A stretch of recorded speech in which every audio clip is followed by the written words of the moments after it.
Nos locaux font un peu plus de 600 mètres carrés. Ils sont en fait divisés en 3 parties. Une première partie qui est tout le laboratoire du frais, une seconde partie qui est réservée aux fruits et légumes et une troisième partie réservée au départ et aux expéditions. Nous rentrons en fait par ici pour respecter la chaîne de froid avec un contrôle des marchandises à 3 degrés. Puis nous avons l'atelier traiteur, l'atelier poisson, l'atelier fromage, l'atelier charcuterie, l'atelier viande. Donc nous sommes maintenant dans nos entrepôts et dans nos ateliers. Nous avons un entrepôt qui a été spécifiquement conçu pour l'activité du e-commerce. Et nous avons dans ces locaux des ateliers différenciés par type de produit. Et nous entrons donc maintenant dans l'atelier réservé aux poissons. Chaque atelier se compose à la fois d'une chambre froide et d'une salle de découpe pour des portions de 200 grammes ou de 300 grammes, suivant que ce sont des portions pour 2 personnes ou 4 personnes.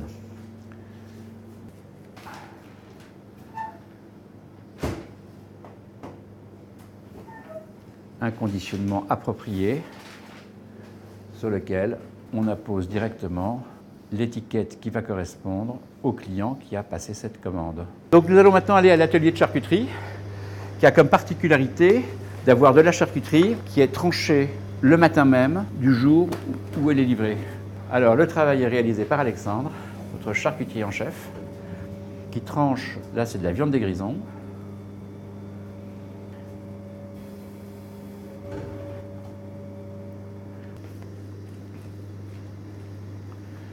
Alors nous devons apporter la même garantie et la même sécurité pour qu'effectivement ces aliments puissent être dans le même carton sans avoir de mélange et de risque de contamination. Et ce produit va être laissé au froid jusqu'au conditionnement final. Et de ce côté-ci, au contraire, nous avons la chambre froide des légumes et les produits qui arrivent par contre ici arrivent par une deuxième porte.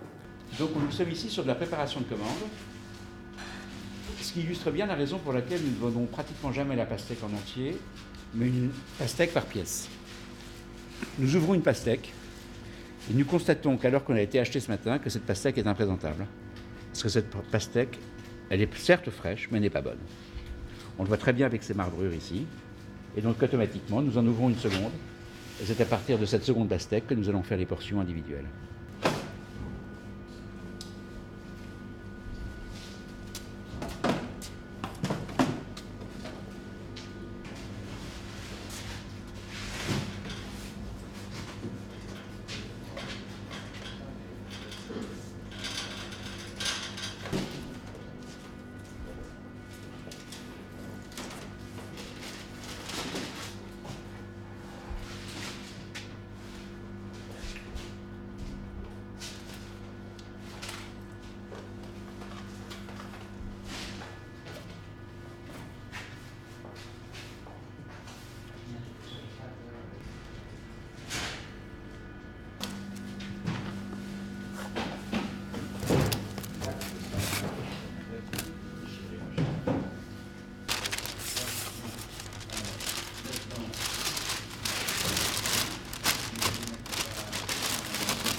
En fait, on a vu tout à l'heure quand nous étions chez les différents fournisseurs, tout n'est pas toujours présent à Rungis. Ainsi, par exemple, entre le pois chiche, le petit épeautre, l'orge mondée, le boulgour fin, le ritaille, etc., nous avons des risques de rupture de stock. Et donc, pour les produits secs de la gamme bio, nous avons choisi d'avoir un tout petit peu de stock, ce qui nous permet d'être certains de vous livrer en temps et en heure.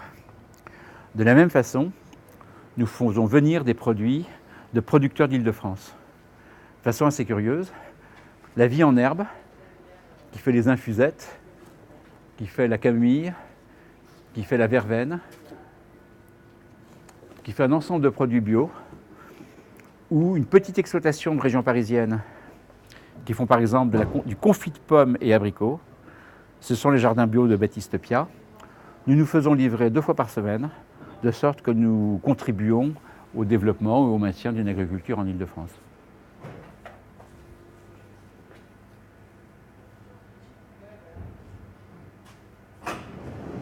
Les produits sont conditionnés pour le frais dans cette partie-ci, pour les légumes dans cette partie-là. Ils sont ensuite assemblés pour ensuite repartir en stockage avant départ par les camions par ici. Donc, en fait, tous ces produits frais ont été préparés donc dans les différents laboratoires et correspondent à un numéro de commande. Et ces produits frais donc vont être regroupés avec les produits fruits et légumes qui sont à d'autres températures pour le conditionnement final du client.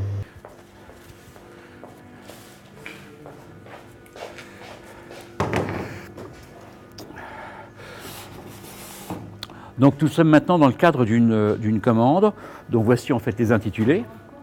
Et nous sommes en phase finale, c'est-à-dire l'ensemble des ingrédients de la commande ont été conditionnés et nous allons faire le conditionnement final avant le départ chez le particulier. Il s'agit donc de contrôler que tous les produits y sont, tel produit par une unité, tel produit par 2 unités, tel produit par 4 unités, de sorte qu'en les mettant simplement les uns après les autres dans ce conditionnement qui est ce qui est souhaité par l'acheteur, nous nous trouvions avec un ensemble de produits dont la disposition ne va pas être neutre, puisqu'il faut mettre les uns avec les autres des produits de même nature. Et quand l'ensemble a été réalisé, nous allons disposer sur la partie qui doit être tenue au froid une briquette réfrigérante qui maintiendra le froid dans cette partie-ci pendant 24 heures. Et ceci étant opéré, c'est l'ensemble de ce carton isotherme qui va être mis dans un conditionnement approprié, le tout permettant, après sa fermeture, de garder le froid jusqu'à demain.